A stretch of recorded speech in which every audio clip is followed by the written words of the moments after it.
სრულიად საქართველოს კათოლიკოს პატრიარქის, მცხეთა თბილისის მთავარ ეპისკოპოსის და ბიჭვინთისა და ცხუმ აფხაზეთის მიტროპოლიტის ილია მეორეს. ყოვლად სამუდელონო მღვდელმთავარნო, მოძღვარნო, დიაკონნო, ბერმონოზონნო, ყოველნო სულიერნო შვილნო საქართველოს სამოციქულო ეკლესიისა, ღვთივკურთხეული ივერიის მკვიდრნო და ჩვენი სამშობლოს საზღვრებს გარეთ ცხოვრებნო თანამემამულენო. ამ პარტავანთა შემოსრავს ღმერთი, ხოლო მდაბალთ მიანიჭებს მადლს. მადლობა უფალს, რომ კვლავ გავხდით ღირსნი, მოგვესმინდა ანგელოზთა საოცარი საგალობელი, დიდება მაღალთა შინა ღმერთსა, ქვეყანასა ზედა შვიდობა და კაცთა შორის სათნოება. ყოვლადწმინდა სამების მოწყალებით სიტყვა ხორციელი იქნა და დაემკვიდრა ჩვენ შორის სავსე მადლითა და ჭეშმარიტებით. დიახ, დღეს დავითის ქალაქში დაიბადა მაცხოვარი, რომელიც არის ქრისტე უფალი და უწოდებენ სახელად ემანუილს, რაც თარგმანებით ნიშნავს ჩვენთან არის ღმერთი. გიხაროდენ ერნო, რაც არ უხილავს თვალს, არ სმენია ყურს და არც კაც გულში გაუვლია, ის განუმზადა ღმერთმა თავის მოყვარეთ. მას მივიახლოთ მას და თაყვანივცეთ, ვით არცა მწყემსთა ბეთლემისათა და შევწიროთ ძვირფასი ძღვენი, ვით არცა მოხვთა აღმოსავლეთისათა. იგი მოვიდა ამ ქვეყნად, რათა მოუხმოს თავის ცხოვართ და აზიარონ ისინი ჭეშმარიტ თავისუფლებას და ბედნიერებას. ვინ შეიძლება შემოგთავაზოს უკეთესი არჩევანი, ან და რა შეიძლება იყოს ამაზე მეტად სანუკვარი. მაგრამ ამას ბევრი ვერ ხვდება, არამედ მხოლოდ ისინი, რომელნიც სიცოცხლის აზრს სწორად აცნობიერებენ. საერთოდ ყოველი გონიერი ადამიანი ცდილობს პასუხი გასცეს კითხვას, რისთვის არის ამ ქვეყანაზე და რა უნდა აკეთოს.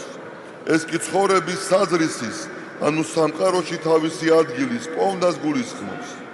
თუმცა არსებობენ ისეთნიც, რომელნიც ასეთ კითხვას მთელი ცხოვრების მანძილზე არ უსვამენ საკუთარ თავს და მიწიერ ყოფას უმიზნოდ და შესაბამისად უაზროდ ამთავრებენ. საზოგადოების ნაწილი კი თავის ბრწამს, თავის დანიშნულებას საკუთარ წარმოდგენაზე ან სხვადასხვა თეორიისა და რელიგიის სწავლების საფუძველზე აყალიბებს. მათი ქმედება, რა თქმა უნდა, მოტივირებულია და ხშირად წარმატებულიც ამ ქვეყანაზე, მაგრამ სულის ცხონება, რაც ყველაზე მთავარია და არსებითი, ამ გზით ვერ მიიღწევა.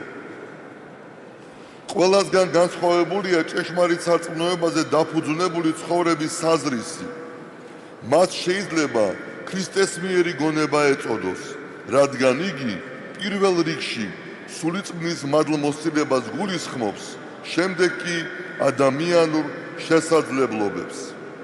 ქრისტესმიერი გონის შესახებ შეიძლება ითქვას იგივე, რასაც წმინდა პავლე მოციქული ჭეშმარიტ სიყვარულზე წერს, რომ იგი არ ქედმაღლობს, არ ზვაობს, არ შურს, არ ეძებს თავისას, არ მრისხანებს, არ განიზრახავს ბოროტს, არ მოიწონებს უსამართლობას, არამედ ჭეშმარიტებით ხარობს, ყველაფერს იფარავს, ყველაფერი სწამს, ყველაფერს ითმენს, ყოველთვის იმედი აქვს. ამ სულისკვეთებით ცხოვრობდნენ ჩვენი წინაპრები. ქართული სულის ერთ-ერთი სახასიათო თვისება შოთა რუსთაველმა ასე გამოთქვა: რასაც გასცემ შენია, რაც არა დაკარგულია. ზოგიერთი ვერ ხვდება მის შინაარს, რადგან მიწიერი ლოგიკით სხვისთვის მიცემული ნივთით უქონება გამცემს აღარ ეკუთვნის და ეს ნათქვამი ბუნებრივია, მისთვის გაუგებარია. არადა აღნიშნული აფორიზმი შეიცავს ღრმა ქრისტიანულ სწავლებას ადამიანის უკვდავების შესახებ. მორწმუნეს სწამს, რომ მის მიერ აღსრულებული უანგარო ქველმოქმედება სათნოა ღვთისთვისაც და ადამიანისთვისაც.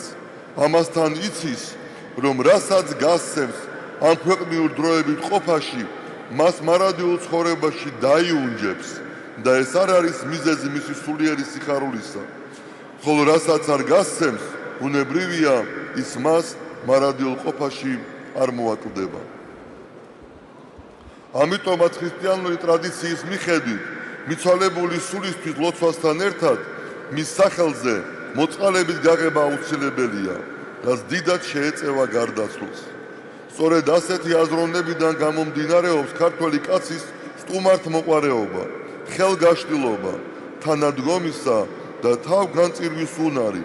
ისიც რომ იგი ყველაზე ძვირფას, სიცოცხლეს უშურველად წირავდა მოყვასისა თუ სამშობლოს საკეთილდღეოდ. ეს დამოკიდებულება იმდენად შეიცის ხორცსა ჩვენმა ერმა, რომ იგი მის განუყოფელთვისებად იქცა.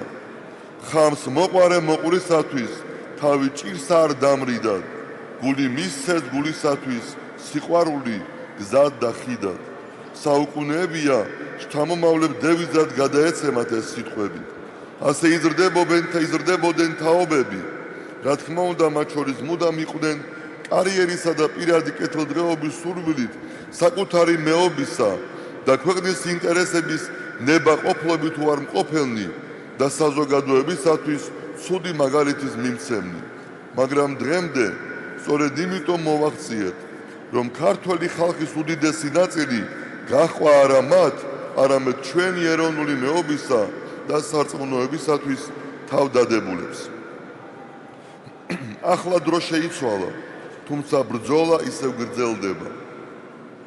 განსხვავება კი იმაშია, რომ თუ ადრე დაპირისპირებული მხარეების საჯარისო ნაწილები ომობდნენ, ახლა ბრძოლა ადამიანის საზრისის, ანუ აზროვნების წესისთვის მიმდინარეობს, რაც თანამედროვე საინფორმაციო ტექნოლოგიებით ხორციელდება. ძირითადად ამ გზით ვრცელდება ფსევდოკულტურა და ანტირელიგიურ ღირებულებათა სისტემები, რომელთა ქვაკუთხედსა და მთავარ მამოძრავებელ ძალას ეგოიზმი წარმოადგენს. ეგოიზმის წინ წამოწევა კი ხელს უწყობს პიროვნებაში მომხმარებლური და მომხვეჭულური მისწრაფებების განვითარებას, რაც იწვევს საზოგადოების საერთო დეგრადაციას, ხოლო გარემოში ეკოლოგიურ კატასტროფებს. უარყოფითი საინფორმაციო ველი ყველაზე მეტად მომავალ თაობაზე მოქმედებს.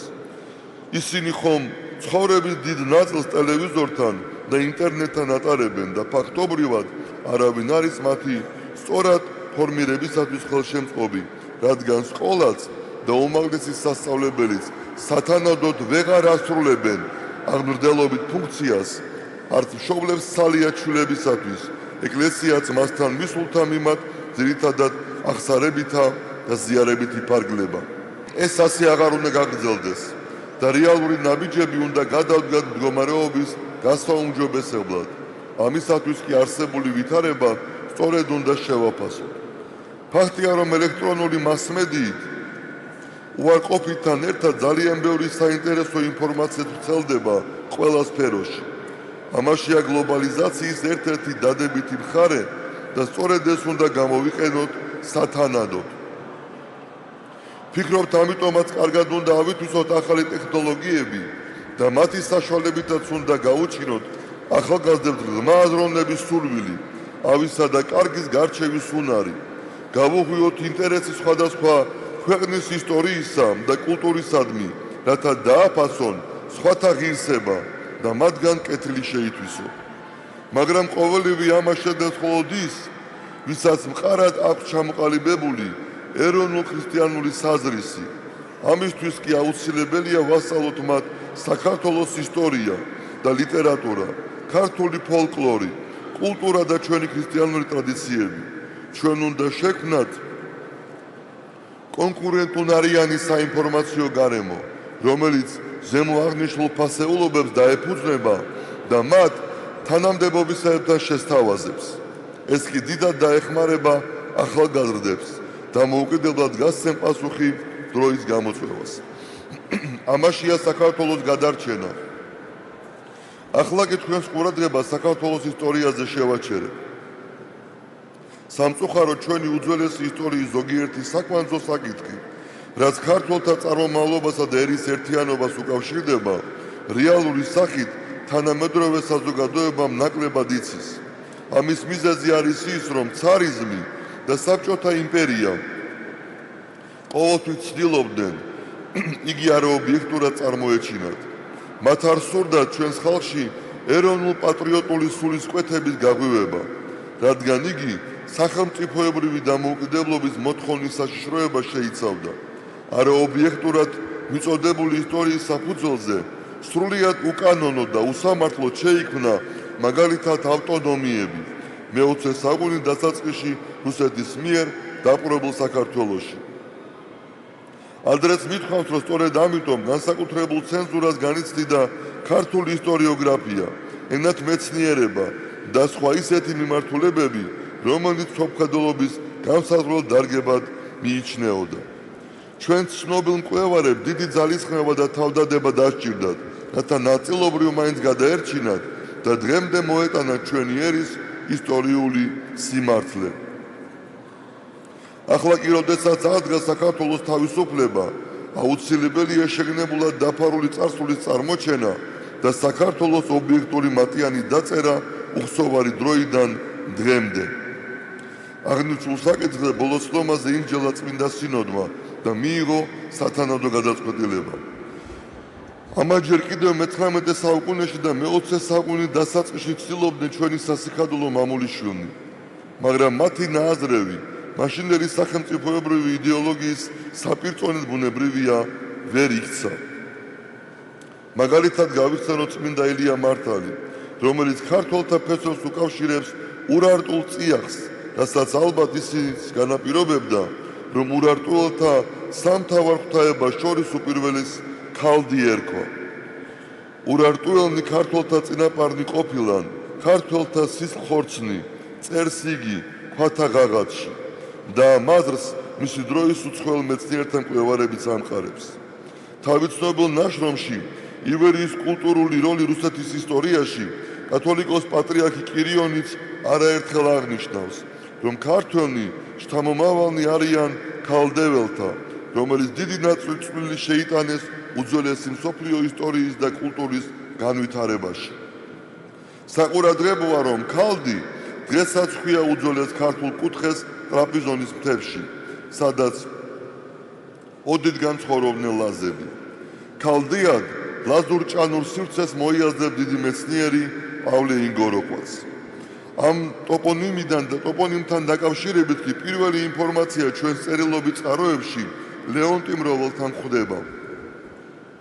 ქართლის ცხოვრებაში ვკითხულობთ, კვალად გამოვიდნენ სხვანი ნათესავნი ქალდეველნი და დაეშენეს იგინიცა ქართლს. სიტყვა ქალდიდან უნდა იყოს ნაწარმოებით ჩვენი ერის ეთნონიმი, ქართიც, რომელსაც ალბათ უფრო ინფორმაციის უქონლობის გამო მეცნიერთა დიდი ჯგუფი მხოლოდ ჩრდილოეთ აღმოსავლეთ საქართველოს აღმნიშვნელად მიიჩნევდა. სინამდვილეში ქალდი საერთო ქართული სამყაროს, კოლხეთის ცენტრის, მის გულს ერქვა. გვიანდელ პერიოდში კი უცხო ტომელთა ზეწოლის შედეგად ამ ცენტრმა ქართული ტომებითვე დასახლებულ ჩრდილო-აღმოსავლეთ რეგიონში იმავე კულტურის წიაღში გადმოინაცვლა და შეიქმნა ქართლის სამეფო, რომლის სახელწოდებაც როგორც დიდი ილია ვარაუდობს, სწორედ ქალდიდან მომდინარეობს. ამდენად ქალდი, ქართი, ქართლი, ქართველი ჩვენი ერის ისტორიული გზის, ჩვენი ერთობის გამომხატველი ტერმინებია. საერთოდ ეს საკითხი შემდგომ კვლევისა და გაღრმავებას საჭიროებს. საუკუნეების სიღრმიდან მომდინარე ჩვენმა გენმა გაუძლო 1000 ჯურის გარეშე ძალებისა და სხვადასხვა იმპერიის არაერთ მცდელობას, რომ გავეთიშეთ და დავენაწევრებინეთ. ჩვენ შევძელით საკადრიცი პასუხის გაცემა მათ ვერაგულ ქმედებებზე და დღემდე ერთობითა და ერთსულოვნებით მოვახციეთ. ჭკვიან მტერსა და უგუნურ მოყვას დღესაც უნდა ჩვენი გაყოფა, მაგრამ ღვთის მოწყალებით ამას ვერ მიაღწევენ. ჩვენ უნდა შევძლოთ, რომ ვიყოთ არა როსტომ ხანის, არამედ ცოტნე დადიანის მემკვიდრენი. ჩვენი ერის ერთიანობის უნიკალურობა ჩვენს საოცარ მრავალფეროვნებაშია. ყველა კუთხე თავისებურებებით გამოირჩევა.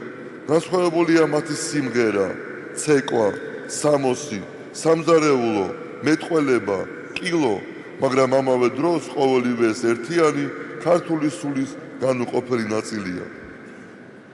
ხასიათით განსხვავებული გვაქვს, ზოგი უფრო ფიცხია, ზოგი დინჯი, ზოგი იუმორით სავსეა, ზოგიც მკაცრი, ზოგი სიტყვა ძუნწია, ზოგი სიტყვა მრავალი, ზოგი უფრო ალღოიანია, ზოგი კი დამყოლი ბუნებისა და მიამიტი, მაგრამ ამ სხვაობის მიუხედავად გვახასიათებთ მთავარი საერთო თვისებებიც, სიყვარულის ნიჭი, მადლიერების განცდა, გულწრფელობა და სიალალე. ჩვენს ერს ყოველთვის ჰქონდა მადლიერების გზნობა ღვთისადმი. ამის დადასტურებაა საუკუნეთა მანძილზე განსაკუთრებით ყველაზე დიდი გაჭირვების ჟამს აშენებული ეკლესია-მონასტრების სიმრავლე. ეს განცდა მას ათეისტურმა საშინელმა რეჟიმაც კი ვერ ჩაუკლა. ამიტომაც რომ ახლა პოსტსაბჭოთა პერიოდში მიუხედავად სოციალური, პოლიტიკური და ეკონომიკური ხანგრძლივი კრიზისისა, მიუხედავად გარედან თავს მოხვეული შეიარაღებული კონფლიქტებისა, ხალხის ძალისხმევით ათასობით ეკლესია-მონასტერი აღდგა და აშენდა. ამჟამად ღვთისადიდებლად და სამადლებლად მრევლის შესაწირით შეიქმნა უნიკალური ხატი საქართველოს იმედი, რომელზეც ჩვენი ეკლესიის ყველა წმინდანი და მსოფლიო მართლმადიდებელი ეკლესიის ნათობნი არიან გამოსახულნი, რათა მათი მეოხებით გადავრჩეთ და გადარჩეთ ჩვენი ქვეყანა. ეს რა თქმა უნდა არ ნიშნავს იმას, რომ ჩვენ უფლის წინაშე ვალი მოვიხადეთ და განსაკუთრებული გასაკეთებელი აღარაფერი გვაქვს. ურწმუნოთა 70 წლიანმა ბატონობამ ჩვენ საზოგადოებას ღრმა კვალი დააჩნია და დაამახინჯა ჩვენი ცხოვრების წესი და აზროვნება. სხვადასხვა სახით დღესაც ვლინდება, მათ შორის მადლიერების განსაცდელ მიმართებაშიც. ღვთისადმი მადლიერების გამოხატვა საჭიროა როგორც მთელი ერისათვის, ისე ცალკეული პიროვნებისათვის, რადგან ასეთი დამოკიდებულება მადლის მოპოვების უმარტივესი და ერთ-ერთი უმთავრესი საშუალებაა.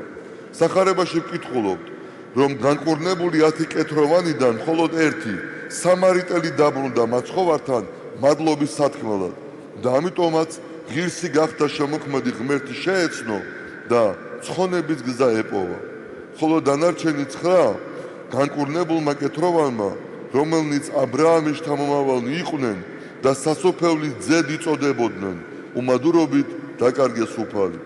წმინდა მამები გვასწავლიან, რომ საიდუმლო სერობის შემდეგ ღვთის უდიდეს საიდუმლოდ ნაზიარებ იუდას გულითადი მადლობა რომ ეთქვა იესო ქრისტესათვის, იმ საშინელ დაცემას თავიდან აიცილებდა.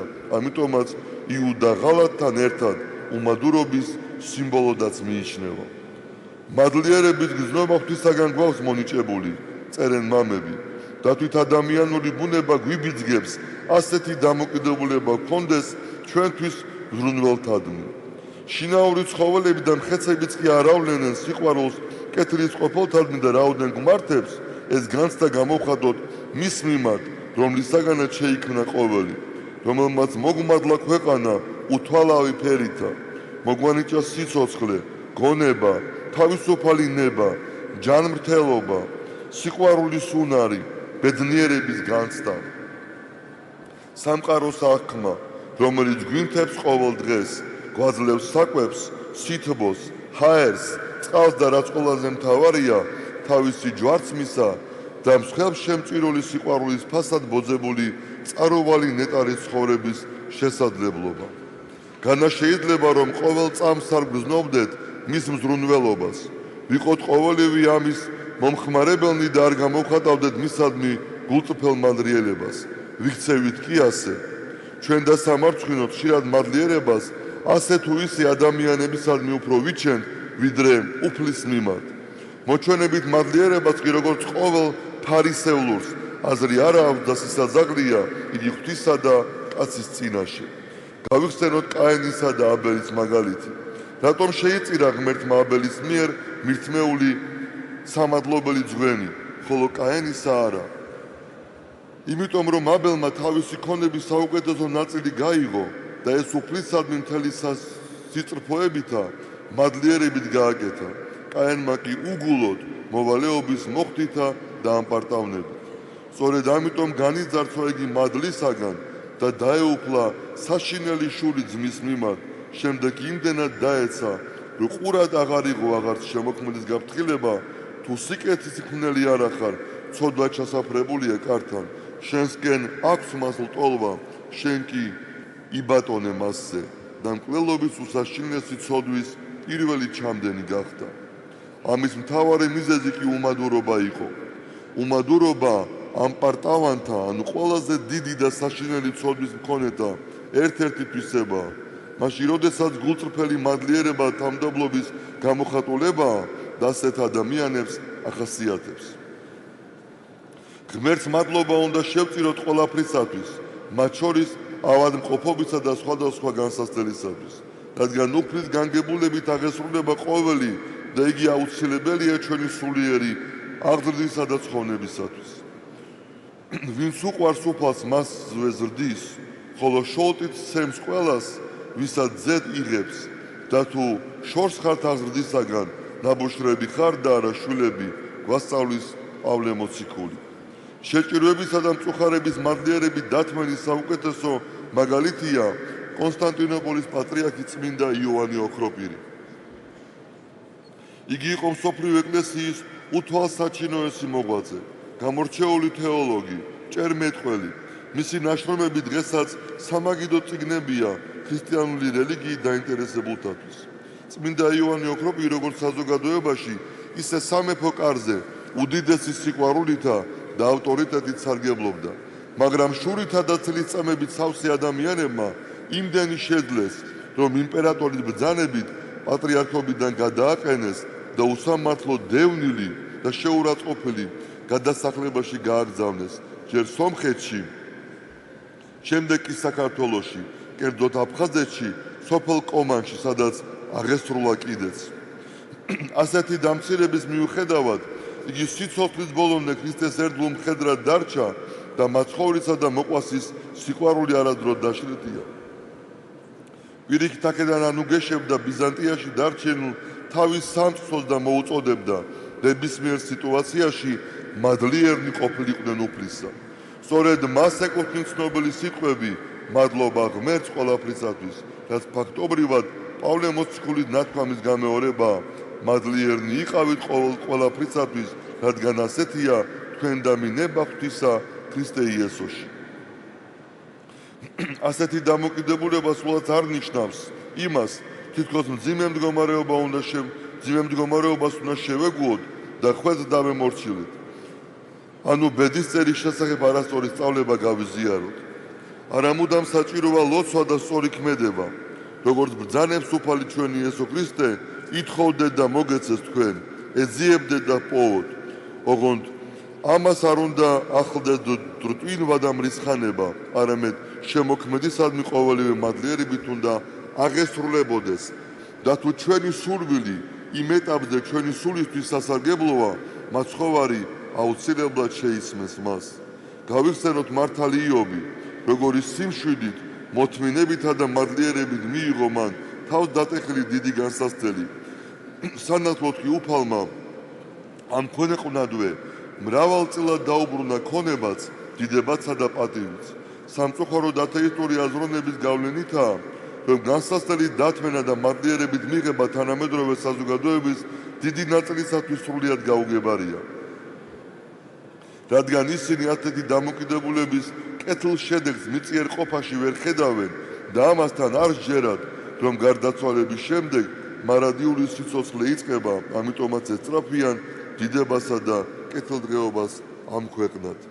ურწმუნო ადამიანი, როდესაც სიკეთეს აკეთებს, ფიქრობს, რომ მხოლოდ იგია მადლიერების ღირსი და მას ეკუთვნის სათანადო დაფასება. იგი ვერ აცნობიერებს, რომ ასეთი ქველმოქმედება პირადად მისთვის ახალი დიდი ცოდვის მიზეზი ხდება, რადგან ქება ამ პარტავნებას უძლიერებს და მის სულს კიდევ უფრო აზიანებს.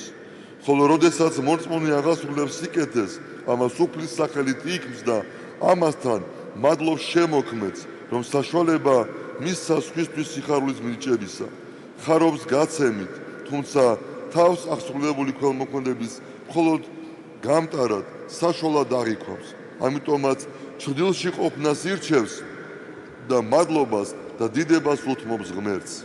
უფლის მადლიერებას ყოველდღიური ლოცვებიც გვასწავლის, ხოლო ვინჯერ კიდევ ეკლესიურად არ ცხოვრობს და ეს ლოცვები არ იცის აუცილებელია, გულში მაინც თქვას მადლობა თუნდაც საჭმლის მიღების შემდეგ. ასეთი მცირედი წრფელი ქმედებაც კი მადლს მოაპოვებინებს და ცხონების გზას აპოვნინებს მას. ამ თემაზე განსაკუთრებული ყურადღება იმიტომ გავამახვილეთ, რომ მადლიერება უმთავრესი ქრისტიანული სათნოებათაგანია და მასთან დაკავშირებით ჩვენი დამახინჯებული დამოკიდებულებები აუცილებლად უნდა გამოვასწოროთ. მაშინ, როდესაც მოიწია აღსასრული, წინასწარმეტყველებანი განხარდებიან, ენები დადუმდებიან და უხმი გახდება ცოდნა. როდესაც წმენას განხორციელდა და აღსრულდება სასოებაც, ადამიანის სულ სასופელოში მხოლოდ სიყვარულის გრძნობა და მადლიერების განცდა გაჰყვება. იგი ჭეშმარიტი სიყვარულით თამდევია ამ ქვეყნიურ ცხოვრებაშიც და მასთან ერთად ზეიმობს მარადიულ ნეტარებაში. წმინდა ამბროსი ოპტინელი წმინდა პავლე მოციქულის დარიგების გათვალისწინებით გამოყოფს 4 უმთავრეს სათნოებას და გვასწავლის. პირველი, იყავით მრავლის დამთმენი. მეორე, მარადის ხარობდეთ. მესამე, მუდამ ილოცეთ. მეოთხე, მადლიერდი იყავით ყოველთვის.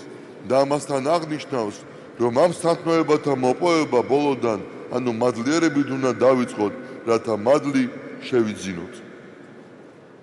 მადლი არ იყიდება და არ სხვა საშუალებით გადაეცემა, ნებისმიერმა ჩვენგანმა თვითონ უნდა იღვაწოს, იმდენი მადლი მოიპოვოს, რომ ცხონდეს. ამისთვის კი თამდაბლობა უპირველესი პირობაა. უფალი ბრძანებს, ამ პარტავანთა შემოსრავს ღმერთი, ხოლო მდაბალთ მიანიჭებს მადლს. ამასთან ადამიანს რაც უფრო მაღალია თანამდებობა და აქედან გამომდინარე პასუხისმგებლობა, მადლმოსილებაც მეტი მართებს. მადლმოსილ პიროვნებათა სიმრავლე ქმნის ერის კეთილდღეობას. მადლის სიმცირე კი ხშირად განაპირობებს მის განსაცდელში ყოფნას. ჩვენი პრობლემების უმეტესობაც მადლის ნაკლებობიდან მომდინარეობს. მართალია უღმერთობის ხანა დასრულდა და ხალხი ეკლესიური გახდა, მაგრამ მათი დიდი ნაწილის სარწმუნება მაინც ნელთბილია, რადგან ყველაფერს გარეგნულად უგულოდ აკეთებენ. ქრისტეს სახელი მხოლოდ გონებასა და ბაგეებზია, გულში კი ისევ ძველი კაცი სახლობს. ისინი მართალია ამბობენ აღსარებას და ასრულებენ საეკლესიო წესებს, მაგრამ ამავე დროს მათთვის უცხო არ არის განკითხვა, ცილის წამება, ამპარტავნება, სისრუე, ეჭვი, უსიყვარულობა, გულგრილობა, სიზარმაცე, შური, მრისხანება. დაცემა და ადამიანური სისუსტენი ყველას აქვს, მაგრამ მორწმუნეთა ამ ნაწილისათვის ორმაგი სტანდარტები ცხოვრება მისაღები გახდა და შეეჩვენენ ამ მდგომარეობას. ღმერთისთვის კი ასეთი მიუღებელნი არიან და ბუნებრივია არც მათი სათხოვარი შეისმინება. წმინდა იოანე ღვთისმეტყველის გამოცხადებაში ვკითხულობთ, ვიცი საქმენი შენი, არც ცივი ხარ და არც ცხელი, ნეტავ ცივი მაინც იყო, ან ცხელი, მაგრამ რა კი ასეთი ნელთბილი ხარ, ამიტომ ამოგანთხევ პირისაგან ჩემისა. ღმერთმა ნუქნას ამ მდგომარეობაში დაამთავროს ვინმე სიცოცხლე. მას მოვიკრიფოთ შინაგანი ძალა, ვისწავლოთ სწორი დამოკიდებულება ღვთისადმი და მოყვასისადმი. დავიწყოთ ყველაზე მარტივით, მადლიერებით. ელემენტარულ სიკეთეზეც კი გულწრფელი მადლიერება გამოვთქვათ. ხოლო კაცთა შორის განსაკუთრებული მადლობა გმართებს მშობლებისადმი, რათა კეთილი გვეყოს და დღეღრძელ ვიყოთ ქვეყანასა ზედა. ასევე უნდა მოვიქცეთ ხანდაზმულთა და გარდაცვლილთა წინაპართა მიმართ. განვაგდოთ ჩვენგან ძველი კაცი, გულისკარი გავუღოთ მაცხოვარს და იგი ჩვენში აუცილებლად დაივანებს. ხოლო როდესაც ეს აღსრულდება, დავინახავთ, რომ ჩვენ შინაგან სამყაროში ყველაფერი ძირფესვიანად შეიცვალა და უფალიც მოგვაგებს თხოვნისაებ.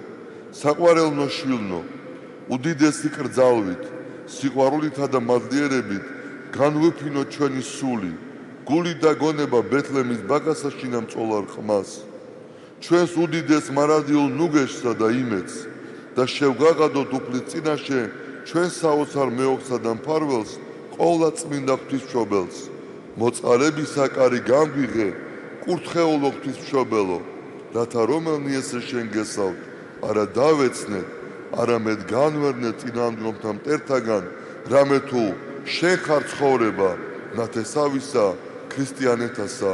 ამინ. საქართველოში და მის ფარგლებს გარეთ ცხოვრებნო ყოველნო ქართველნო, აფხაზნო, ოსნო და ბერძენნო, რუსნო და უკრაინელნო, აზერბაიჯანელნო და სომეხნო, ისრაელნო და უდინნო, საქართველოს მკვიდრო ყველა სხვა ერის წარმომადგენელნო, მართლმორწმუნენო, მოიპოვეთ შეუძლელი სასუფეველი და იქონიეთ მადლი და მოადექით თქვენ სიონის მთას და ქალაქის ცოცხალი ღმრთისას, ზეციური იერუსალიმს და ანგელოზთა უხილავ სიმრავლეს, მოზეიმე საკრებულოს და ცაში ჩაწერილ პირმშოთა ეკლესიას და ახალი აღთქმის შუამდგომელს იესოს და გიხაროდეთ, რამე თუ დღეს იშვა ქრისტე.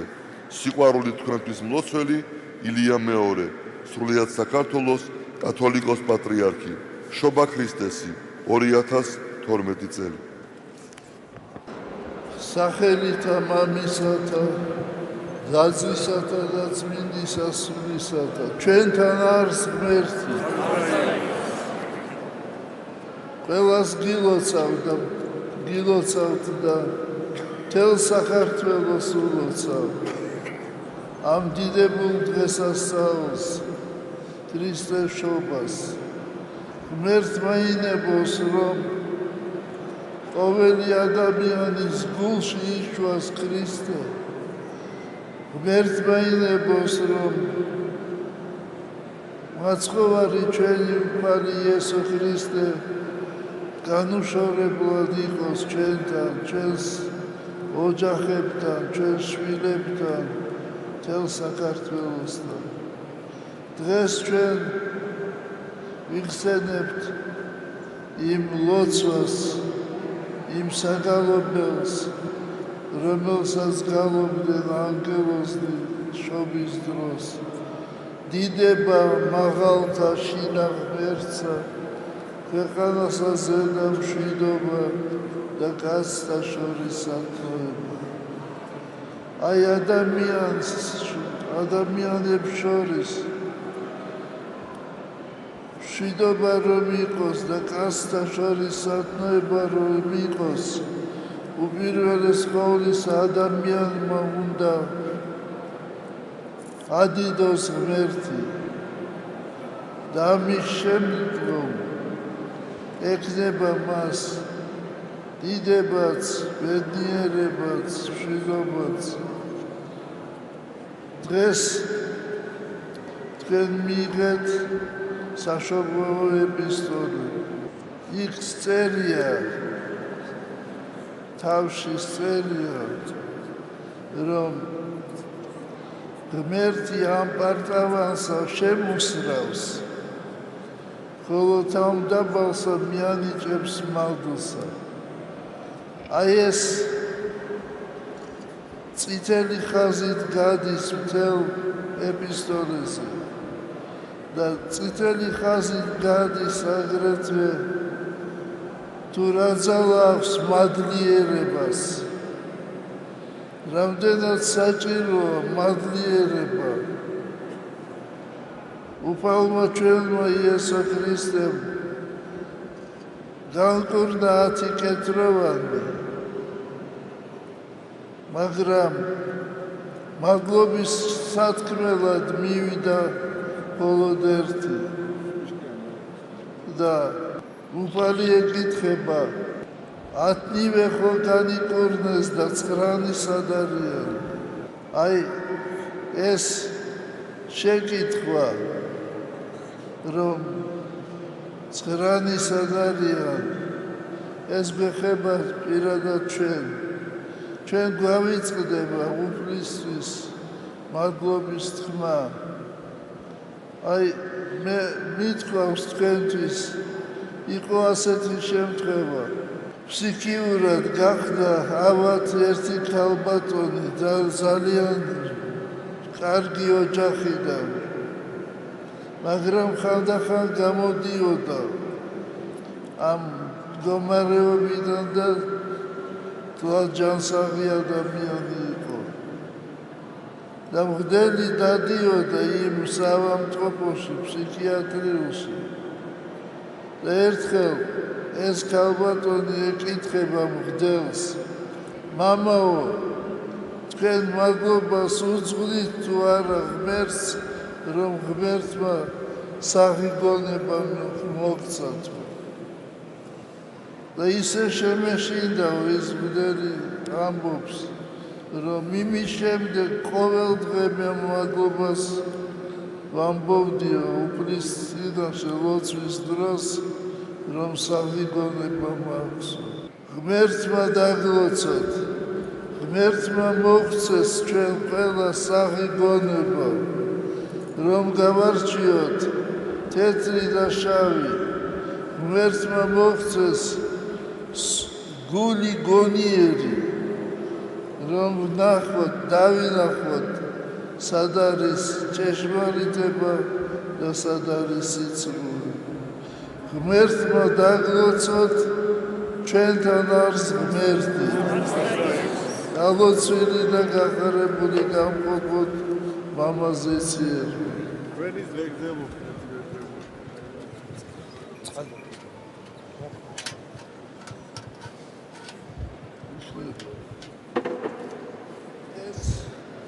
ეს შაბათია და ლოცვა იქნება ჩვეულებრივად, ხოლო ყვირას დაიწყება, როგორც გამოვაცხადეთ, არა 9 საათზე, არამედ 10 საათზე.